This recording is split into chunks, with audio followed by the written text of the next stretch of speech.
Almost a decade later, Democrats are still struggling at the state level with the nationwide political devastation of Barack Obama's presidency, notably his first midterm elections in 2010. Obama is still popular among Democrats, although some of the 2020 candidates are taking shots at his insufficiently progressive record as a way to damage former Vice President Joe Biden.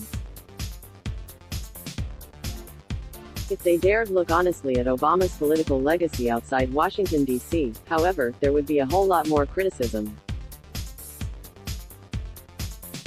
Looks likely to be a few more cycles, if then, before Democrats, the world's second oldest political party, fully recover from those immense losses under Obama's party leadership. In 2008, the Chicagoans defeated, first, Hillary Clinton and then John McCain to end Republicans' two-term White House residency.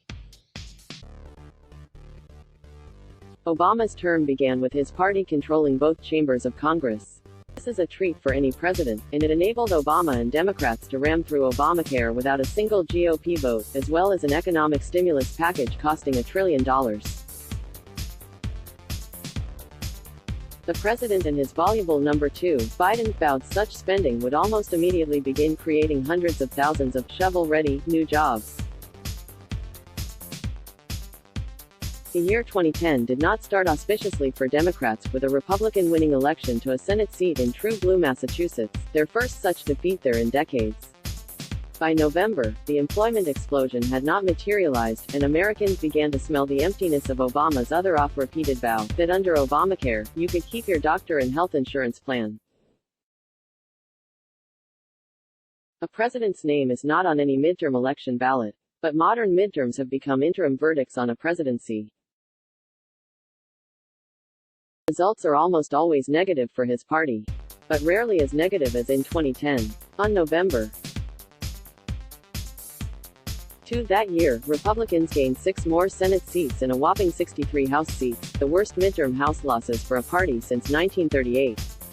Now, you know why House Speaker Nancy Pelosi so stubbornly resists her caucus enthusiasm for a useless Trump impeachment now, which might feel good to the faithful but would go nowhere anyway with a Republican Senate and likely with mainstream voters.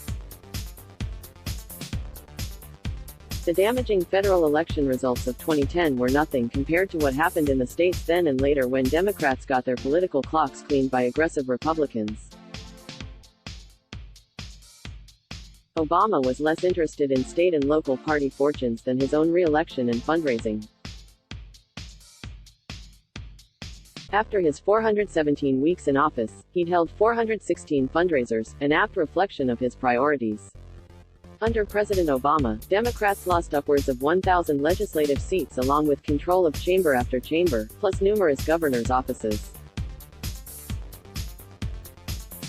In 2010 alone, the GOP captured control of 24 state legislative chambers, twice the historical average.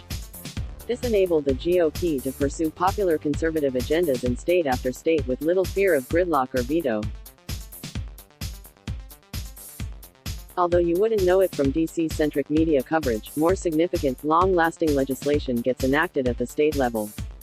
However, perhaps most important from a long-term perspective, the Obama wounds handed state Republicans widespread control of legislative redistricting stemming from the 2010 census, setting them up for enduring election successes. Last fall, Democrats reclaimed control of the U.S. House. Despite a perceived national wave of anti-Trump sentiment, they only regained 6 state legislative chambers, half the historical average, while Republicans took 1. If the anti-Trump fervor is similarly tepid next year, a second term seems more likely. Andrew Malcolm is a syndicated columnist. Let's block ads.